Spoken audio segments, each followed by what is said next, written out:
राम भक्त कवियों में महाकवि तुलसीदास शिरोमणि है, सर्वश्रेष्ठ हैं। उन्हें कविवर नाभादास ने आधुनिक युग का वाल्मीकि कहा है और जॉर्ज ग्रियर्सन उन्हें लोकनायक कहते हैं। महाकवि तुलसीदास सच्चे अर्थों में लोकनायक हैं। जब वे अपनी कृति का सृजन कर रहे थे तो उनके युग में विषमताएं थी, विकृतियां थी, असमानता थी और वंचना थी, अन्याय था, शोषण था। ऐसे समय में एक ऐसे ही युग पुरुष की आवश्यकता थी जो विरोधी भावों में समन्वय स्थापित कर सके। और महाकवि तुलसीदास एक ऐसे ही रचनाकार हुए हैं जिन्होंने अपनी रचना के माध्यम से दो विरोधी भावों में समन्वय स्थापित किया। इसी कारण उनके काव्य को समन्वय की विराट चेष्टा कहा जाता है। व्यक्ति परिवार में समन्वय, परिवार समाज में समन्वय, राजा प्रजा में समन्वय, संत और असंत में समन्वय की उन्होंने स्थापना की है। उस समय निर्गुण और सगुण को लेकर संघर्ष था तो उनमें भी उन्होंने समन्वय स्थापित किया।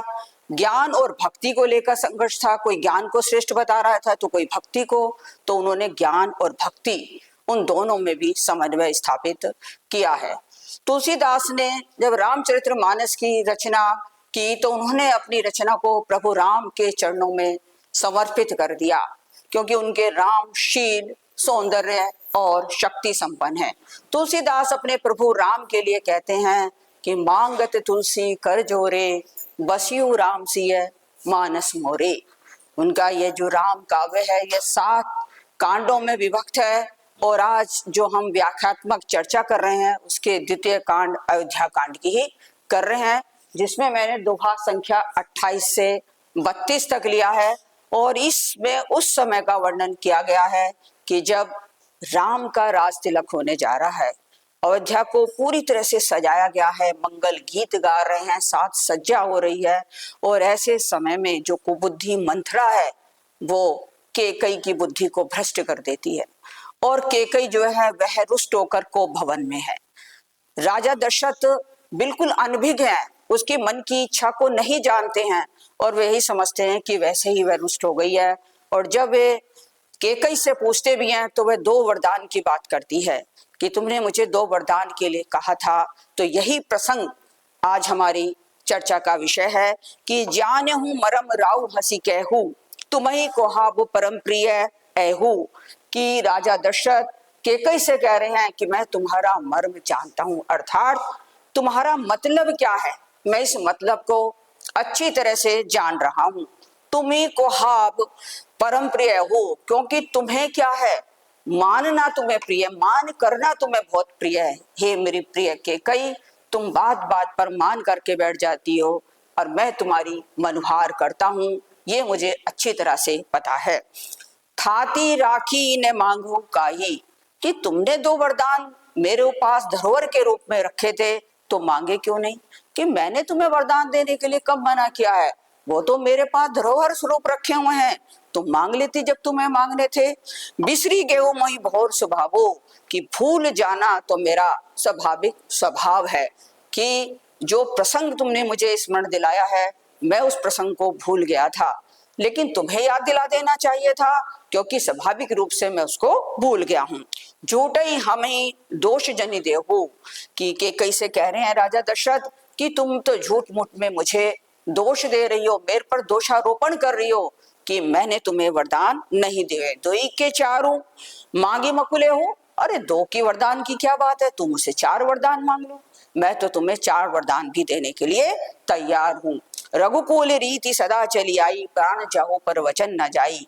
कि राजा दशरथ उसे स्मरण दिलाते हैं कि रघुकुल की रीति सदा चली आती है कि चाहे अपने प्राण चले जाएं पर वचन नहीं जाता। कि ये रघुकुल वंशियों ने अगर किसी को एक बार वचन दे दिया तो उसे चाहे अपने प्राणों की आहुति देनी पड़ जाए लेकिन वह अपने वचन से कभी पीछे नहीं हटता। नहीं असत्य संपातक पुंजा, कि राजा दशरथ क्या कह रहे हैं कि असत्य के समान कोई पाप का समूह नहीं होता, यानी कि संसार में अगर कोई पाप है तो असत्य बोलना ही सबसे बड़ा पाप है। गिरिसम होई की कोटि गुंजा, वे कह रहे हैं कि करोड़ों गुगुंचियां इकट्ठी हो जाएं फिर भी वे पर्वत की समानता नहीं कर सकती। कहने का अभिप्राय क्या है कि असत्य कितना भी बड़ा हो जाए, कितना भी रूप धारण कर ले, लेकिन असत्य कभी सत्य के सामने टिक नहीं सकता, क्योंकि विजय सदा सत्य की ही होती है। सत्य मूल सब सुकृत सो है, कि सभी पुण्य जो हैं वह सत्य के मूल में निहित होते हैं, कि जो पुण्यवान होगा वह सत्यवादी भी होता है।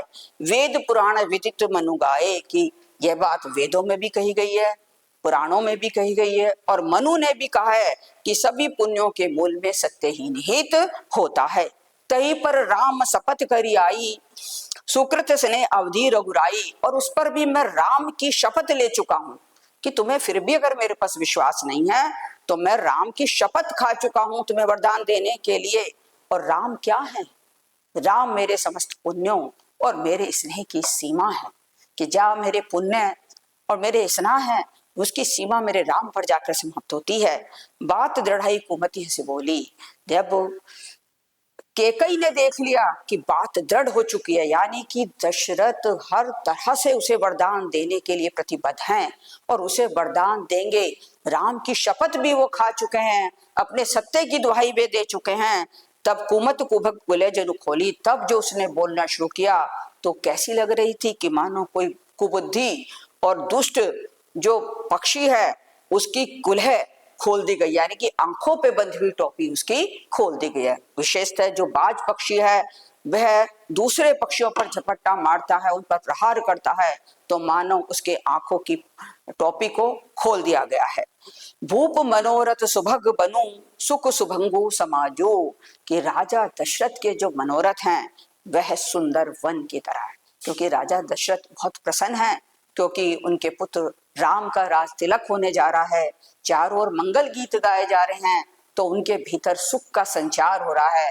तो राजा दशरथ के जो मनोरथ हैं वो सुख की तरह, सुख के वन की तरह हैं, और सुख सुभंगु समाजू, और उसमें सुख क्या है कि सुभग समाजू, पक्षियों का जो समूह है वो उसमें सुख की तरह है, कि सुंदर वन में जैसे पक्षी विचरण करते हैं, सुख की अनुभूति करते हैं, इसी प्रकार राजा दशरथ के जो मनोरथ हैं उनके मनोरथ में क्या छिपा हुआ है? सुख छिपा हुआ है।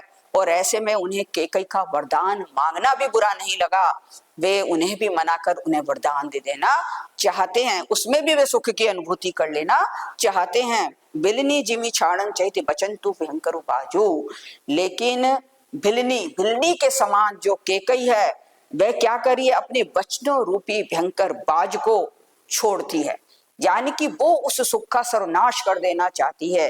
जैसे बाज पक्षी अपने से छोटे पक्षियों पर झपट्टा मार देता है, उन्हें चोटिल कर देता है, उसी प्रकार राजा दशरथ के मनोरथ में जो सुख विचरण कर रहा है कैकई उस सुख का विनाश कर देना चाहती है।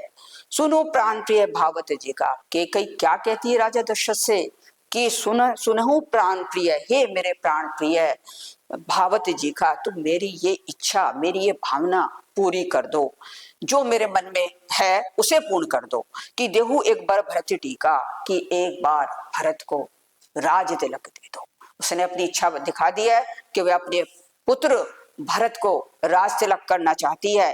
मांगो दूसर बर कर जोड़ी, देखिए आगे क्या कहती है कैकई कि मैं दूसरा वरदान हाथ जोड़कर मांगती हूँ। पुरव नाथ मनोरथ मोरी, हे नाथ, हे मेरे स्वामी, तुम मेरी इस इच्छा को भी पूरा कर दो। तापस वे विशेष उदासी, कि क्या मांग रही है? वैसे तो बड़ी विनय पूर्वक हाथ जोड़कर के कई वरदान मांग रही है, लेकिन वरदान कैसे मांग रही है कि तापस वेश विशेष उदासी, 14 वर्ष रामो बनवासी, कि तपस्वी का वेश धारण करके और अपने परिवार, समाज, राज्य सभी से उदासीन होकर राम 14 वर्ष के लिए वनवास चले जाए। देखिए विनय पूर्वक कह रही है, लेकिन वरदान बड़ा दुखदाई मांग रही है कैकई कि उन्हें 14 वर्ष के लिए वह वनवास भेजना चाहती है। सुनो मृदु वचन भूप ही है सो को, कि उसके जो वे कोमल वचन थे वह राजा दशरथ के हृदय में शोक उत्पन्न कर देने वाले थे। तो राजा दशरथ शोक संतप्त हो गए। शशिकर छुअत विकल जिमी को, शशिकर छुअत, उनकी स्थिति कैसी हो गई? जैसे जब सूर्य की किरणें, चंद्रमा की किरणें जब पड़ती हैं तो उससे कौन विकल हो जाता है? चकवा विकल हो जाता है। देखिए कवि समय है कि जब चंद्रमा उदित हो जाता है तो चकवा और चकवी दोनों बिछड़ जाते हैं। तो चंद्रमा को देखते ही जो चकवा है वह विरह विदग्ध हो जाता है। और आज राजा दशरथ की भी वही स्थिति हो गई है। जो कैकेयी ने दूसरा वरदान मांगा है, यह वरदान उन्हें व्याकुल कर देने वाला है, क्योंकि वो समझ चुके हैं कि अब राम से उनका विरह समीप आ गया है। गयो सहमी नहीं कछु कही आवा, राजा दशरथ बहुत अधिक सहम गए और उनके मुझ से कुछ कहते नहीं पड़ा। जनु सचान बन झपटे हु लावा, उनकी स्थिति ऐसी हो रही थी कि मानो बाज पक्षी बटेर पर झपट्टा मार गया हो। क्योंकि कैकेयी वहां कैसी लग रही थी, एक बाज पक्षी की तरह लग रही थी, और राजा दशरथ की स्थिति एक बटेर की तरह हो गई थी कि मानो बाज बटेर पर प्रहार कर रहा है। विवरण भयो निपट नरपालो, कि राजा दशरथ कैसे हो गए, विवर्ण हो गए। विवर्ण हो गए अर्थात उनके चेहरे का रंग ही उड़ गया। दामिनी हनेहु मनहु तरु तालो, और उनकी स्थिति कैसी हो गई, जैसे बिजली ताड़ के वृक्ष पर गिर जाए और उसको नष्ट कर दे। देखिए ताड़ का वृक्ष है, विशाल वृक्ष है, और जब दामिनी बिजली उस पर गिर जाती है तो उसे नष्ट कर देती है। इसी प्रकार कैकेयी के बाणों ने, उसके वाणी ने राजा दशरथ को बिल्कुल ताड़ के वृक्ष की तरह कर दिया है। माथे हाथ मूंदी दो लोचन, राजा दशरथ ने क्या किया, अपने माथे पर तो हाथ रख लिया और अपने दोनों नेत्रों को बंद कर लिया। तनुधरी सोचू लाग जनु सोचन, तनुधरी सोचन, और वे इस प्रकार सोच में पड़ गए कि उन्हें देखकर ऐसा लग रहा था कि मानो साक्षात सोच ने ही शरीर धारण कर लिया। यहाँ तुलसीदास ने सोच का मानवीकरण कर दिया है कि सोच भी मानो शरीर धारण करके बैठ गया हो। राजा दशरथ की एक ऐसी स्थिति हो गई थी। मोर मनोरथु सुरतरु फूला, यानी कि मेरे मनोरथ का जो देव वृक्ष है वह प्रफुल्लित हो रहा था, विकसित हो रहा था। फरत करनी जिमी हतेऊ समूला, लेकिन जैसे हथनी वृक्ष को जड़ से उखाड़ फेंकती है, इसी प्रकार कैकेयी रूपी हथनी ने भी मेरे देव तरु को बिल्कुल जड़ से उखाड़ कर फेंक दिया। यानी कि मेरी जो इच्छाएं थी कि राम को राज तलक किया जाए, राज्य में सब लोग सुखी हों, लेकिन मेरे उस सुख का नाश कैकेयी ने किया है। अवध उजारी कीने कैकेयी, वो कह रहे हैं कि राजा दशरथ कह रहे हैं कि कैकेयी केवल मात्र राम को वनवास नहीं दे रही है, बल्कि यह इस अयोध्या नगरी को ही उजाड़ रही है। दीनी अचल विपत्ति के नहीं, और वह एक अचल विपत्ति की नींव अयोध्या में रख रही है कि इस तरह से अयोध्या में संकट ही आ जाएंगे। कवने अवसर का भयु गयो नारी विश्वास, दशरथ क्या सोचते हैं कि क्या अवसर था कि कहाँ अयोध्या को सजाया गया था, राम के राज तिलक की तैयारी हो रही थी, सबके भीतर सुख का संचार हो रहा था, लेकिन क्या स्थिति थी और अब क्या हो गया है। गयो नारी विश्वास, वो कह रहा है कि जो मेरा नारी के प्रति विश्वास था, विशेषतः कैकेयी पर जो इतना विश्वास करते थे, आज वह विश्वास उनका बिल्कुल टूट चुका था, नष्ट हो चुका था।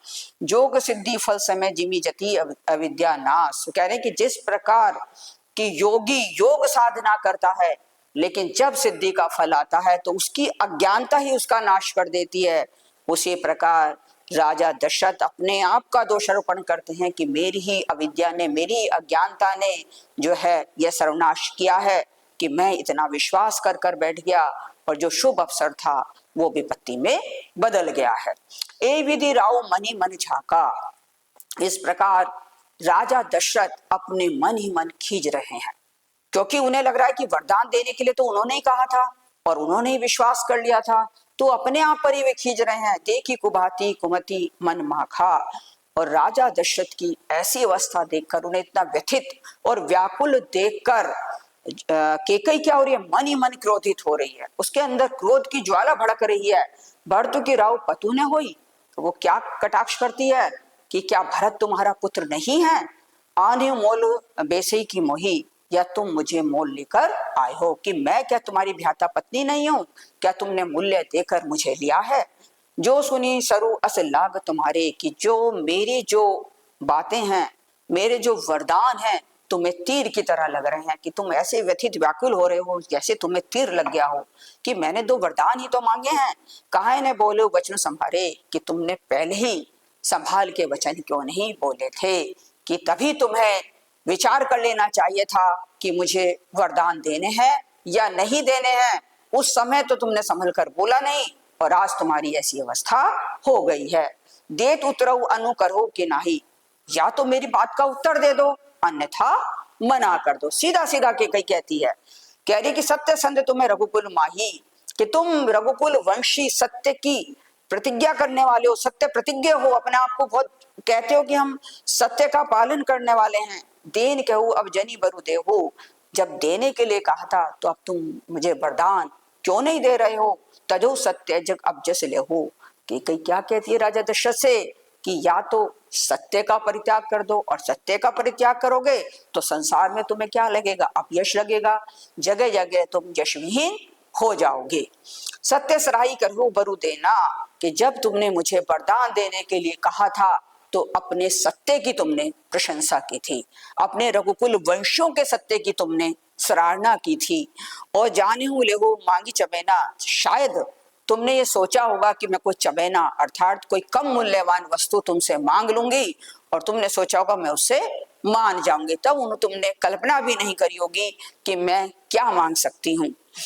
शिवी दधीची बलि कछु भाषा, तनु धनु तजई वचन पनु राखा। देखिए केकई उन्हें पौराणिक उदाहरण देती है, पौराणिक महापुरुषों के उदाहरण दे देकर उनसे वरदान ले लेना चाहती है, जैसे शिवी का वरदान देती है, जिन्होंने कबूतर के बराबर अपना मांस देते देते अपने पूरा शरीर ही तराजू पर रख दिया था। वह दधीची का, जिन्होंने अपनी अस्थियां दे दी थी वज्र बनाने के लिए, वो दधीची का उदाहरण देती है। वह राजा बलि का कि वामन अवतार धारण करके विष्णु ने 3 पग में धरा नाप दी थी। वह ऐसे ऐसे दानी महापुरुषों का उदाहरण देती हुई कहती है कि उन्होंने अपना तन और धन सब कुछ त्याग दिया था, किसके लिए, अपने प्रण की रक्षा करने के लिए, क्योंकि जो एक बार उन्होंने किसी को वचन दिया तो वह अपने प्रण की उन्होंने रक्षा की, अपना धन अपना तन उन्होंने सब कुछ उसका परित्याग कर दिया। अति कटु वचन कहती केकई कड़वे वचन राजा दशरथ के प्रति कह रही है, मानो लोन भरे जरे पर देही, मानो वह जले पर नमक छिड़क रही है। ये मुहावरेदार भाषा है तुलसीदास की अवधि भाषा में लिखा गया है ये रामचरितमानस, और मुहावरेदार भाषा का भी प्रयोग किया है। लोकोक्तियां भी उनकी तुलसीदास की देखते ही बन पड़ती हैं। धर्म धुरंधर धीर धरी नैन उघारे राई, कि धर्म की धुरी को धारण करने वाले, यानी कि बड़े धर्मशील व्यक्ति रहे हैं राजा दशरथ, तो धर्म की धुरी को धारण करने वाले राजा दशरथ ने अपने नेत्रों को खोल दिया। सिर धुनी लीने उसास असी मारसी मोही कुठाए, कह रहे, और वे सिर धुनकर पछताने लगे और उच्छ्वास लेने लगे और कहने लगे कि इसने तो मुझे कुठोर मार दिया, यानी कि ऐसी परिस्थिति में लाकर खड़ा कर दिया है कि ना इधर जाते बनता है ना उधर जाते बनता है, इसने मुझे कठिन परिस्थिति में लाकर छोड़ दिया है। आगे दीखी जरत रिस भारी, देखे राजा दशरथ को अपने समक्ष क्रोध से भरी हुई केकई दिखाई पड़ रही थी। मनु रोष तलवारी उभारी, उसे देखकर ऐसा लग रहा था कि रोष रूपी तलवार ही मयान से निकलकर सामने आ गई है। मुठी कुबुद्धि धार निठुराई, और जिसकी मूठ क्या है वो कुबुद्धि है, क्योंकि केकई को कुबुद्धि तो आई थी जो वो ऐसा वरदान मांगने चली थी, अन्यथा राम से तो बहुत स्नेह करती थी, लेकिन अचानक ही उसके अंदर क्या परिवर्तन आया, तो कह रही है कि उसकी कुबुद्धि तो उस रोष रूपी तलवार की मूठ है, और उसकी जो धार है वो निष्ठुरता, यानी कि केकई आज संवेदनाओं का परित्याग करके बिल्कुल निष्ठुर हो चुकी थी। धरी कोबरी शान बनाई, और कोबरी दासी जो मंथरा है वह उसकी शान पर तेज की गई थी। देखिए मंथरा द्वारा ही केकई की बुद्धि को भ्रष्ट किया गया था, तो यह मंथरा क्या बताइए कि शान, जिस पर तलवार की धार को तेज किया गया है। लखी महिप कराल कठोरा, सत्य की जीवनु लही मोरा, और राजा दशरथ को बड़ी भयानक और कठोर दिखाई दे रही थी, क्योंकि रोष भरी तलवार की तरह वो केकई लग रही थी और बड़ी भयानक और कठोर लग रही थी। सत्य की जीवनु लही मोरा, और राजा दशरथ को स्पष्ट दिखाई दे रहा था कि आज सत्य ही यह मेरा जीवन ले लेगी, मेरे प्राणों की आहुति करेगी। बोले राव कठिन करी छाती, राजा दशरथ अपनी छाती को कठिन करके, यानी कि बड़ा धैर्य धारण करके बोले। वाणी सविनय तासु स्वाति, उनकी वाणी में बहुत अधिक विनम्रता थी। कारण क्या था कि उन्होंने उन शब्दों का प्रयोग करना चाह रहे थे जो उसके अच्छे लगे, जो उसके हृदय को सुहाए, क्योंकि केकई कुछ सुनना ही नहीं चाह रही थी। प्रिया वचन कस कैसी कुबाती, कह रही है प्रिय तुम इस प्रकार के वचनों को क्यों बोल रही हो। भीर प्रतीति प्रीत करी हाथी, और इस प्रकार कह के तो तुम विश्वास और प्रेम दोनों का ही विनाश कर रही हो। कि विश्वास भी था तुम पर, तुम्हारे प्रति प्रेम भी था, लेकिन तुमने इस प्रकार के वचनों को बोल बोल कर उन दोनों का ही विनाश कर दिया। मोरे भरतु राम दो आंखें, कि राम और भरत दोनों मेरी दो आंखों की तरह हैं। सत्य कहूं करी संक्रू साखू, मैं जो हूं भगवान शिव को साक्षी मानकर तुमसे ये सत्य ही कह रहा हूं। अवश्य दूतो पठवे प्रातः, कि प्रातः काल होते ही मैं शीघ्र ही दूत को भेज दूंगा, और वे शीघ्र ही जाकर भरत और शत्रुघ्न जो दोनों भाई ननिहाल गए हुए हैं उन दोनों भाइयों को ले आएंगे। सुदिन सोदी सब साजो सजाई, और सुंदर दिन का विचार करके और सारी साज सज्जा को सजाकर विधि विधान पूर्वक भरतु कहू राजू बजाई, कि मैं भरत का राज तिलक कर दूंगा, कि शीघ्र ही मैं भरत का राज तिलक करूंगा जैसे ही भरत आ जाएंगे। लोभु न रामी राजू कर बहुत भरत पर प्रीति, कि तुम केकई तुम जानती हो राम को, उसके स्वभाव को जानती हो कि राम को राज्य का जरा सा भी लोभ लालच नहीं है। वो राज्य के प्रति उसे नहीं है कि उसे ही राजा बनाया जाए, और अपने भाई भरत से भी उसे बहुत अधिक प्रेम है। कह रही मैं बड़े छोटे विचार ये करत रही हूँ नृप नीति, ये तो मैं ही हूं कि जिसने राजनीति का पालन किया। और राजनीति क्या कहती है कि बड़े पुत्र को राजगद्दी दी जाए, और राम क्योंकि अपने चारों भाइयों में बड़े हैं तो इसलिए राम को राजगद्दी में दे रहा था। इसमें राम का कोई दोष नहीं है। राम सपत सत्य कहू सुभाऊ, राम मातु कछु कहू ना हो, कि तुम्हें बहुत अधिक संदेह हो रहा है कि राम शपथ, मैं तो राम की शपथ खाकर कह रहा हूं कि कहूँ स्वभाव कि राम मातु, कि राम की माता ने भी मुझसे कुछ नहीं कहा। कि राम तो क्या कहेंगे, उनकी माता ने मुझसे कुछ नहीं कहा। मैं बिल्कुल नहीं चाहती कि मैं राम को का राज तिलक करूं। मैं सब कीने तो ही बिनु पूछे, हाँ मेरा ये अपराध है कि मैंने तुझसे बिना पूछे सब कुछ निर्णय ले लिया है। ते ते परियो मनोरथ छूछे, इसलिए ही मैं मनोरथ विहीन हो गया हूं। मेरा मनोरथ पूर्ण नहीं हो पा रहा है क्योंकि मैंने तुम्हारे से नहीं पूछा। ऋष परिहरू अब मंगल साजो, कह रहे हैं कि अब क्रोध का परित्याग कर दो और अपनी मंगल साज सजा लो। कुछ दिन गए भरत युवराजो, की कुछ दिनों की बात है भरत ही अयोध्या के युवराज होंगे, तुम्हारा ये वरदान मैं पूरा कर दूंगा। एक ही बात मुझे दुख लगा, लेकिन राजा दशरथ के मन में पीड़ा थी, वो पीड़ा थी दूसरे वरदान की। वो कह रहे हैं कि एक ही बात का दुख मुझे भीतर ही भीतर खाए जा रहा है, मुझे भीतर ही भीतर लग रहा है। बर दूसर असमंजस्य मांगा, कि जो तुमने दूसरा वरदान मांगा है वह असमंजस्य वाला है कि तुमने राम के लिए वनवास क्यों मांगा, यही मेरी समझ के परे है। अजो हृदय जरत रही आँचा, आज भी मेरा हृदय उस आंच से जला जा रहा, अभी मेरा हृदय उस आंच से जला जा रहा है।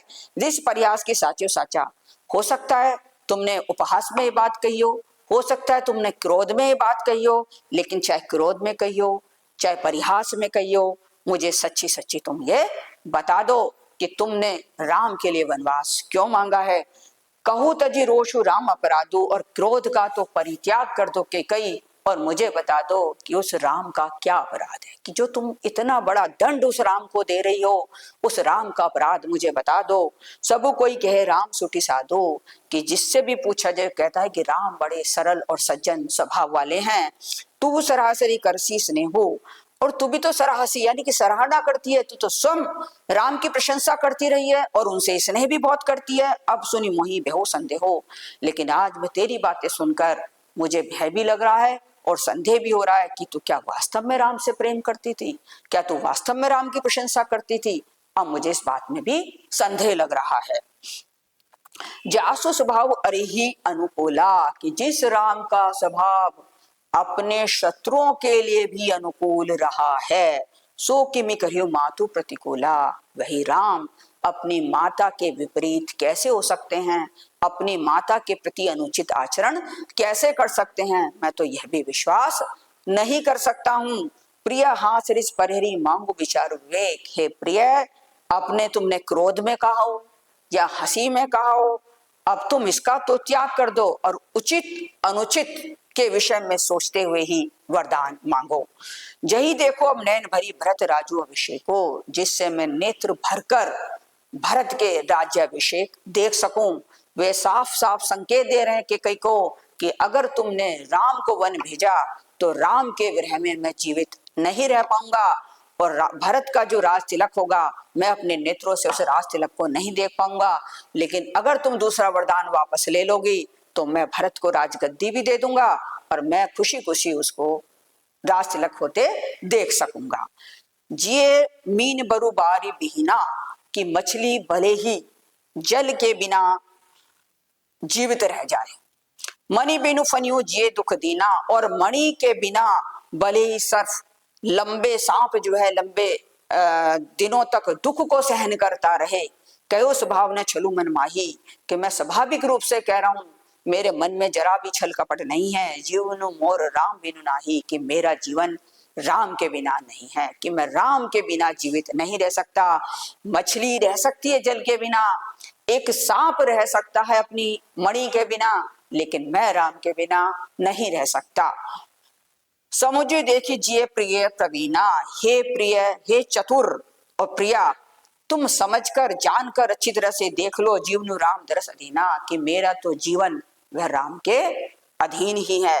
सुनी मृदु वचन कुमति अति जरई, कि राजा दशरथ के इन कोमल वचनों को सुनकर कुबुद्धि के कई जो है क्रोध से जलने लगी। मनु अनल आहुति घृत परई, और कैसे उसके वचन दशरथ के वचन कैसे लग रहे थे कि कई को क्रोध को बढ़ाने में जैसे अग्नि में कोई घी डाल दे। यानी कि एक तो वो क्रोध से जली रही थी, ऊपर से दशरथ ने जो वचन कहे वो वचन उसे ऐसे लगे कि जैसे आग में किसी ने घी डालकर अग्नि को प्रज्वलित कर दिया हो। इसी तरह जो है उसका क्रोध भी बढ़ गया है। कही कहो कि कोटि उपाया यहाँ न लगे रावरी माया, की चाहे तुम करोड़ों उपाय कर लो लेकिन हे राजा दशरथ अब तुम्हारी माया यहाँ काम नहीं करेगी। देव के लेहु अजू कर नाही, या तो वरदान दे दो और नहीं तो संसार में तुम अपयश ले लो। मोहि ने बहुत प्रपंच सुहाई, कि मुझे इतना छल कपट बिल्कुल अच्छा नहीं लगता है। राम साधु तुम साधु से आने, की राम भी सज्जन है और तुम भी शाने साधु हो, सज्जन स्वभाव वाले हो। राम मातु भली सब पहचाने, और राम की माता भी भली है ये मैं अच्छी प्रकार से जान चुकी हूँ। जस कौशल्या मोर भल ताका, तस फल उन्हीं देव करी साका, कि जैसे कौशल्या ने मेरा भला चाहा था ऐसे साका करके मैं उन्हें फल दूंगी। होत प्रातु मुनि वेश धरी, जो न राम बन जाही, कि प्रातः काल होते ही मुनि वेश धारण करके तपस्वियों का वेश धारण करके अगर राम वन को नहीं गए तो मोर मनु राउत अजस नृप समझे मन माही। तो राजा मन में चित्र समझ लेना कि मेरा मरना निश्चित है और मेरी मृत्यु होगी। हे राजा दशरथ तुम्हें अपयश लगेगा। देखिए कैकेयी कहना चाहती है कि कौशल्या ने मेरे पुत्र के चले जाने के बाद अपने पुत्र का राज तिलक करा रही है। तो कह रही कि कौशल्या सब कुछ जानती है और वही सब कुछ करा रही है। उसने जैसा मेरे साथ किया है वैसा ही फल मैं उसको भी दूंगी। जबकि कौशल्या कैसे निर्दोष है, उसे कुछ मालूम नहीं है कि वो तो राजा दशरथ की राजनीति है कि वह राम को का राज तिलक कर रहे हैं क्योंकि वो सबसे बड़े पुत्र हैं। लेकिन कैकेयी की क्योंकि बुद्धि भ्रष्ट हो चुकी है और उसके परम स्नेही जो राम थे आज वही उसके विपरीत हो चुके हैं, और विपरीत होने के बाद वह अपने भरत को राज तिलक देना चाहती है। जबकि कैकेयी भी अच्छी तरह से जानती है कि उनके भरत पुत्र जो हैं वो इस बात को बिल्कुल स्वीकार नहीं करेंगे क्योंकि उन भाइयों भाइयों में अमिट स्नेह है, प्रेम है। लेकिन फिर भी वो जो है अपने वरदान पर अडिग रहती है। राजा दशरथ उसे चाहे कितना भी समझा रहे हैं लेकिन वो उनकी बात को मान नहीं रही है। धन्यवाद।